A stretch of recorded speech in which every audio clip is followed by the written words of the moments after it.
Nosotros, los asesinos económicos, hemos sido realmente los responsables de crear este primer imperio global. Y trabajamos de muchas maneras diferentes.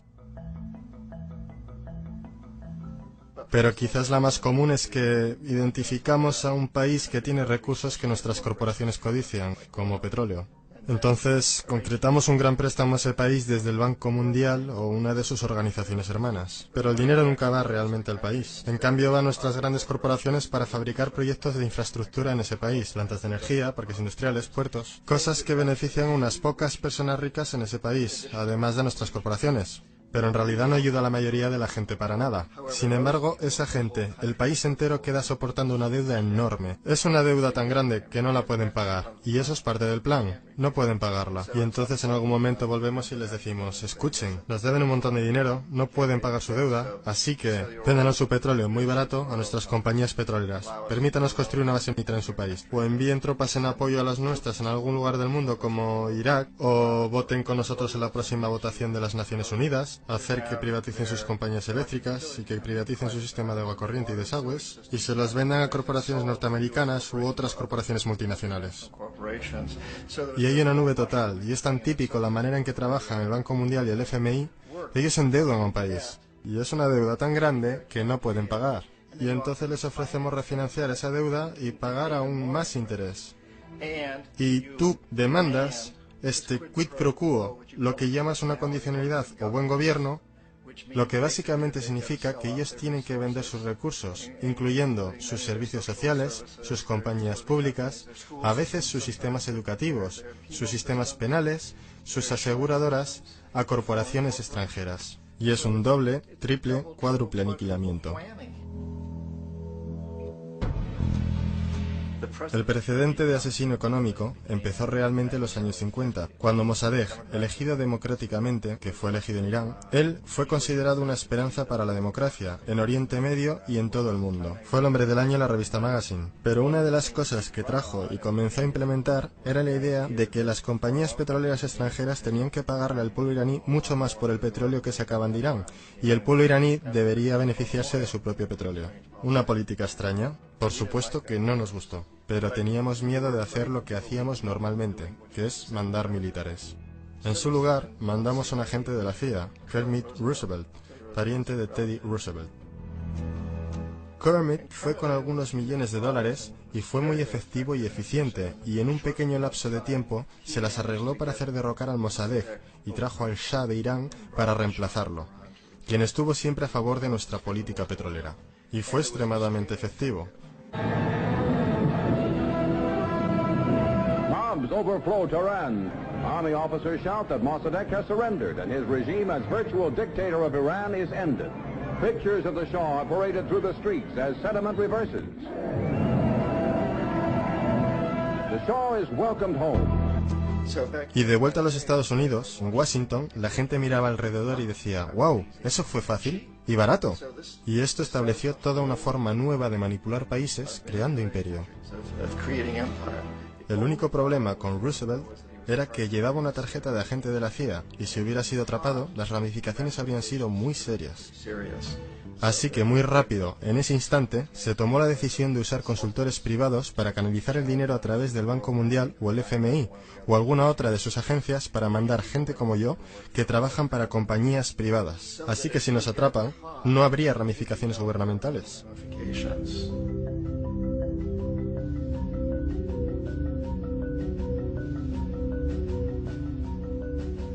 Cuando Arbenz se transformó en el presidente de Guatemala, el país estaba muy sumido bajo los pulgares de la compañía United Fruit y las grandes corporaciones internacionales. Y Arbenz corrió con esta postura que decía, ¿sabes? Nosotros queremos devolver la tierra a la gente. Y una vez asumió el poder, él estaba implementando políticas que harían exactamente eso, darle los derechos de la tierra de vuelta a la gente. A United Fruit no le gustó mucho eso. Y entonces contrataron una firma de relaciones públicas y lanzaron una campaña masiva en los Estados Unidos para convencer a la gente en Estados Unidos, los ciudadanos de los Estados Unidos, la prensa de los Estados Estados Unidos y el Congreso de los Estados Unidos de que Arbenz era una marioneta soviética y que si le permitiésemos mantenerse en el poder, los soviéticos tendrían un punto de apoyo en ese hemisferio. Y en aquella época había un gran temor en la mente de todos, del terror rojo, el terror comunista. Y entonces, para hacer corta una historia larga, de esta campaña de relaciones públicas vino un compromiso de parte de la CIA y los militares para eliminar a este hombre. Y de hecho lo hicimos. Mandamos aviones, mandamos soldados, mandamos chacales, nosotros mandamos todo para eliminarlo. Y lo eliminamos.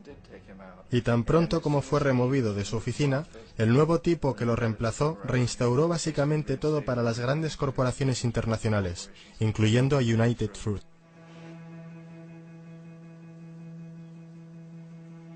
Ecuador, por muchos años fue regido por dictadores proamericanos, a menudo relativamente brutales. Entonces se decidió que habría una verdadera elección democrática. Jaime Roldós se postuló y su principal meta, dijo como presidente, sería asegurar de que los recursos de Ecuador se usarían para ayudar a la gente. Y ganó, de manera aplastante, por más votos de los que nadie ha ganado nunca en Ecuador, y comenzó a implementar estas políticas, para asegurarse de que las ganancias del petróleo fueran a ayudar a la gente. Bueno, a nosotros no nos gustaba esto en los Estados Unidos. Yo fui enviado como uno de varios asesinos económicos para cambiar a Roldós, para corromperlo, para darle la vuelta, para hacerle saber, ya sabes. ¿De acuerdo? Ya sabes. Puedes hacerte muy rico tú y tu familia si juegas nuestro juego. Pero si continúas intentando mantener estas políticas que has prometido, te vas a ir. Él no escuchaba. Fue asesinado. Tan pronto como cayó el avión, todo el área fue acordonada. La única gente a la que se le permitió entrar eran militares de una base americana próxima y algunos militares ecuatorianos. Cuando se lanzó una investigación, 2 de los testigos clave fallecieron en accidentes de tráfico antes que tuvieran la oportunidad de testificar. Un montón de cosas muy extrañas ocurrieron en torno al asesinato de Jaime Roldós. Yo, como la mayoría de la gente que realmente había visto este caso, no tenemos absolutamente ninguna duda de que fue un asesinato. Y por supuesto, en mi posición como asesino económico, yo siempre estuve esperando que algo le pasara a Jaime. Si iba a ser un golpe de estado o un asesinato, yo no estaba seguro, pero que lo iban a cesar sí, porque él no estaba siendo corrompido. Él no se permitía a sí mismo corromperse como nosotros queríamos corromperlo. Omar Torrijos, el presidente de Panamá, era uno de mis favoritos, ¿sabes? Realmente me gustaba, era muy carismático. Él era un tipo que realmente buscaba ayudar a su país. Y cuando quise sobornarlo o corromperlo, él dijo, mira John, me llamaba Juanito. Dijo, mira Juanito, yo no necesito el dinero. Lo que realmente necesito para mi país, que sea tratado justamente. Necesito, pues, que los Estados Unidos nos den lo que le deben a nuestra gente por toda la destrucción que han hecho aquí. Necesito estar en una posición donde yo pueda ayudar a otros países latinoamericanos a ganar su independencia y estar libres de esto, de esta terrible presencia del norte. Señores, ustedes nos están explotando miserablemente. Yo necesito tener el canal de Panamá de vuelta en las manos de la gente panameña. Eso es lo que yo quiero, así que déjame solo, ¿sabes? No trates de sobornarme. Era el año 1981 y en mayo Jaime Roldós fue asesinado. Y Omar era muy consciente de ello. Torrijos reunió a su familia y dijo, probablemente sea el siguiente, pero está bien, porque hice lo que vine a hacer, renegocié el canal. El canal ahora estará en nuestras manos, recién finalizamos de negociar el tratado con Jimmy Carter. En junio de ese mismo año, solo un par de meses después, él también cayó en un accidente aéreo, el cual, no hay duda, fue ejecutado por chacales apoyados por la CIA. Hay un montón de pruebas de que uno de los guardias de seguridad de Torrijos le entregó en el último momento, mientras subía al avión, una grabadora. Una pequeña grabadora que contenía una bomba.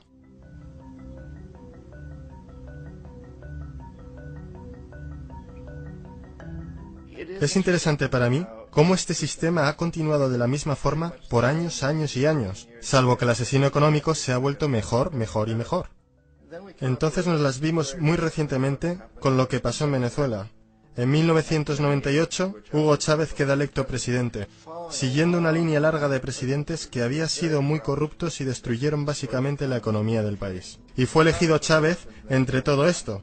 Chávez se paró frente a los Estados Unidos y lo hizo demandando primariamente que el petróleo venezolano fuera usado para ayudar a los venezolanos. Bueno, No nos gustó eso en los Estados Unidos, así que en 2002 se montó un golpe de Estado, el cual no hay dudas en mi mente, en la mayoría de las mentes de los demás, que la CIA estaba detrás de ese golpe.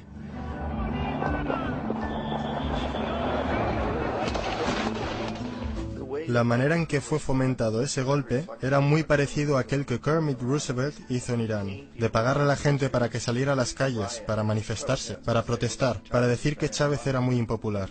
¿Sabes? Si puedes hacer que unos pocos miles de personas hagan eso, la televisión puede hacerlo parecer como que es el país entero y las cosas comienzan a crecer rápidamente. Excepto en el caso de Chávez. Él fue lo suficientemente inteligente y la gente lo respaldaba tan fuertemente que lo superaron. El cual fue un momento fenómeno en la historia de América Latina.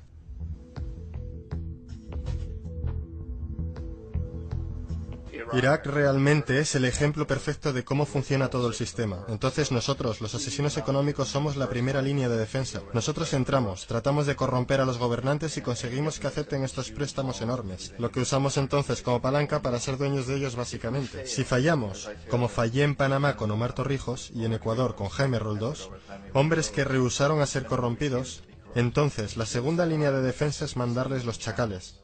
Y los chacales o derrocan gobiernos o asesinan. Y una vez que pasa eso, y un nuevo gobierno entra, ese nuevo presidente sabe lo que le pasará si no lo hace. En el caso de Irak, ambas líneas de defensa fallaron. Los asesinos económicos no fueron capaces de llegar a Saddam Hussein. Lo intentaron muy duro. Tratamos de conseguir que aceptase un trato similar al que la Casa de Saud aceptó en Arabia Saudí. Pero él no lo aceptaría. Y entonces los chacales fueron a eliminarlo. No pudieron hacerlo. Su seguridad era muy buena. Después de todo, él, en un momento, trabajó para la CIA. Él fue contratado para asesinar a un presidente anterior de Irak, y falló, pero conocía el sistema. Así que en 1991 mandamos las tropas y eliminamos las fuerzas militares iraquíes. Entonces asumimos que en ese punto Saddam Hussein rectificaría. Pudimos haberlo eliminado, por supuesto, en aquel momento, pero no quisimos. Él es el tipo de hombre fuerte que nos gusta. Él controla a su gente. Pensamos que podía controlar a los kurdos y mantener a los iraníes en su lado de la frontera y seguir bombeándonos el petróleo. Y una vez hubiéramos eliminado sus fuerzas, entonces iba a rectificar. Entonces los asesinos económicos vuelven en los 90 sin éxito. Si hubiesen tenido éxito, él estaría dirigiendo el país. Nosotros le estaríamos vendiendo todos los aviones de combate que quisiera, y todo lo que quisiera, pero no pudieron, no tuvieron éxito. Los chacales no pudieron eliminarlo nuevamente, así que enviamos a los militares nuevamente y esta vez sí hicimos el trabajo completo, y lo eliminamos. Y en el proceso nos creamos algunos muy lucrativos tratos de construcción para reconstruir el país que nosotros esencialmente destruimos, el cual es un muy buen trato si eres dueño de compañías de construcción de las grandes. Así que Irak muestra las tres etapas. Los asesinos económicos fallaron ahí, los chacales fallaron ahí, y como medida final, entran los militares. Y de esa manera nosotros realmente hemos creado un imperio, pero lo hemos hecho muy sutilmente. Es clandestino. Todos los imperios del pasado fueron construidos sobre lo militar, y todos sabían que los estaban haciendo. Los británicos sabían que lo estaban haciendo, los franceses, los alemanes, los romanos, los griegos, y estaban orgullosos de ello. Siempre tuvieron una excusa como extender la civilización, extender alguna religión o algo como eso, pero sabían que lo estaban haciendo. Nosotros no. La mayoría de la gente en los Estados Unidos no tiene idea de que estamos viviendo de los beneficios del imperio clandestino, de que hoy hay más esclavitud en el mundo de la que nunca antes hubo. Entonces tienes que preguntarte, bueno, si es un imperio, entonces ¿quién es el emperador? Obviamente nuestros presidentes no son emperadores. Emperador es alguien que no es elegido, no sirve un periodo limitado y esencialmente no se justifica ante nadie. No puedes calificar a nuestros presidentes de esta forma. Pero sí tenemos lo que yo considero el equivalente del emperador, y es lo que yo llamo la corporatocracia. La corporatocracia es este grupo de individuos que dirigen nuestras corporaciones más grandes, y ellos realmente actúan como el emperador de este imperio. Ellos controlan los medios, sea a través de propaganda o por ser propiedad directa. Ellos controlan la mayoría de nuestros políticos porque financian sus campañas, ya sea a través de las corporaciones o de contribuciones personales que vienen de las corporaciones.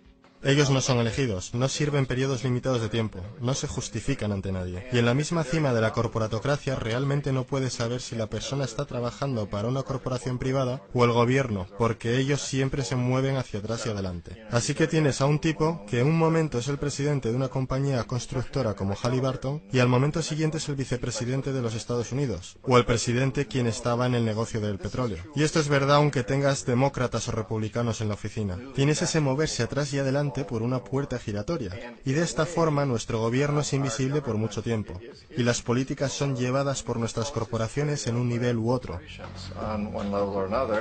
Y entonces, nuevamente, las políticas del gobierno son básicamente forjadas por la corporatocracia y presentadas al gobierno y se convierten en política gubernamental. Hay increíblemente una relación íntima.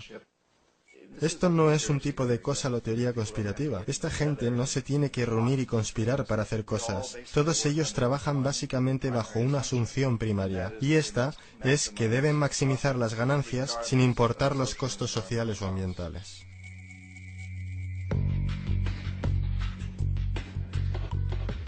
Este proceso de manipulación de la corporatocracia a través del uso de deuda, soborno y derrocamientos políticos se llama globalización.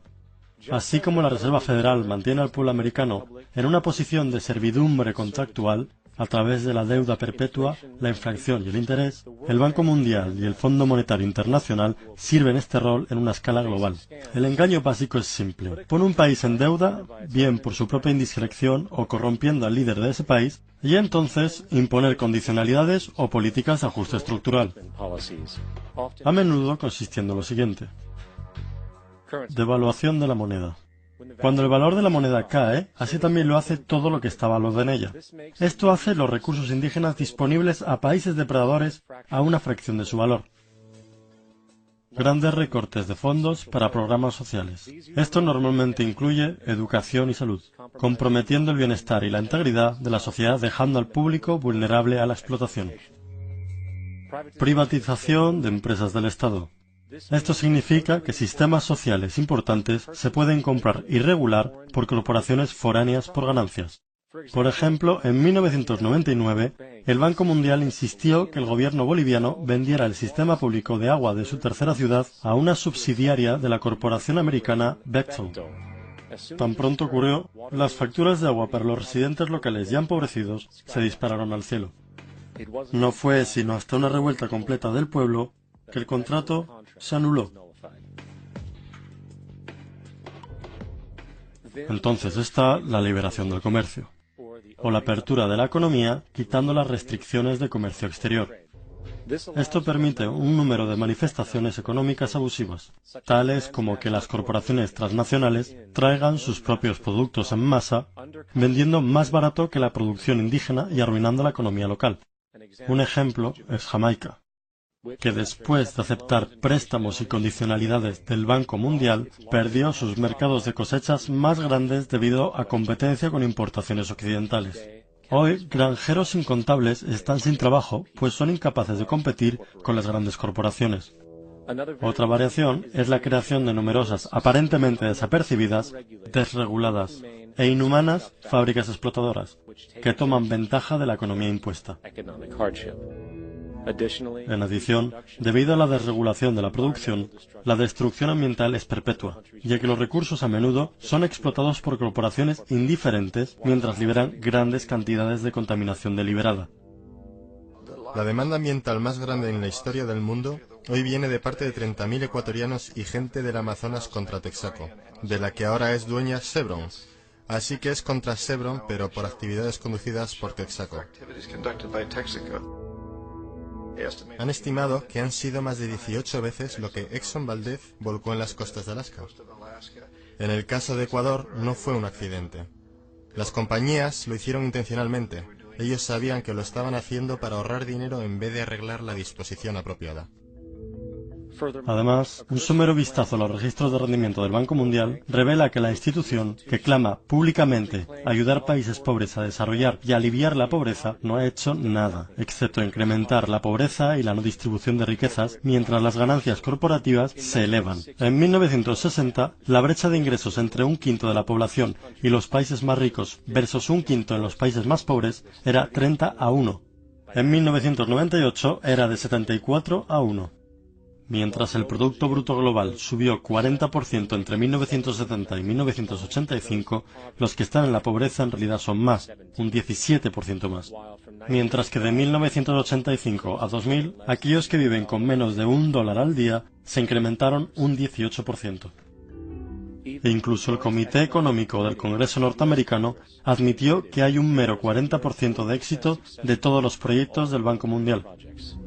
En los años 60, el Banco Mundial intervino en Ecuador con grandes préstamos.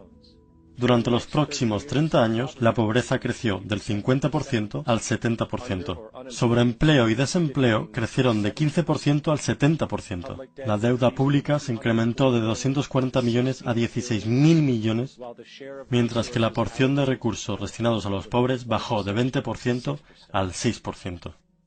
De hecho, para el año 2000, el 50% del presupuesto nacional de Ecuador tuvo que ser destinado para pagar sus deudas. Es importante entender que el Banco Mundial es, de hecho, un banco norteamericano que apoya intereses de los Estados Unidos, pues Estados Unidos tiene poder de veto sobre las decisiones, porque es el proveedor más grande de capital. ¿Y dónde consiguió su dinero? Adivina. Lo hizo del aire a través del sistema bancario de reserva fraccionada.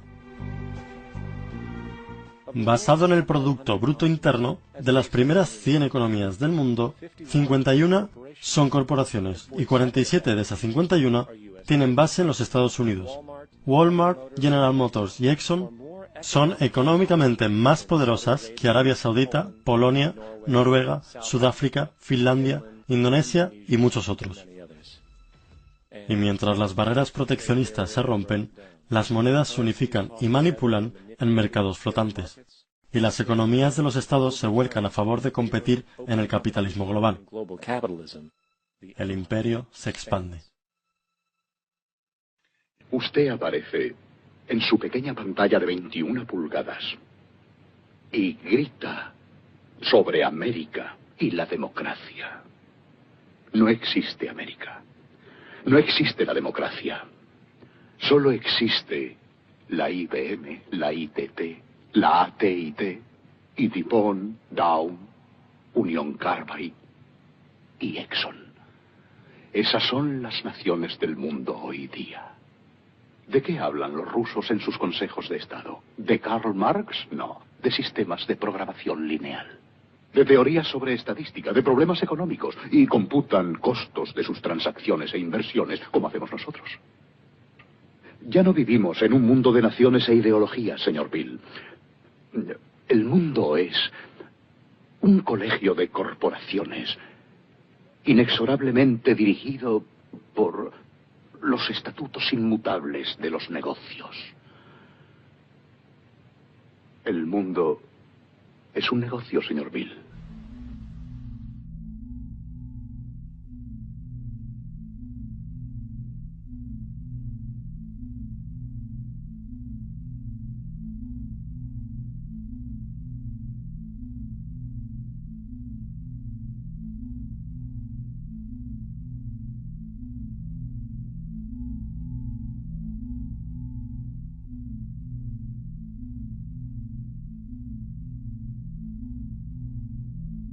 El mundo está siendo tomado por la mano poderosa de los negocios, que dominan los recursos naturales de los que necesitamos vivir, mientras controlan el dinero que necesitamos para obtener estos recursos.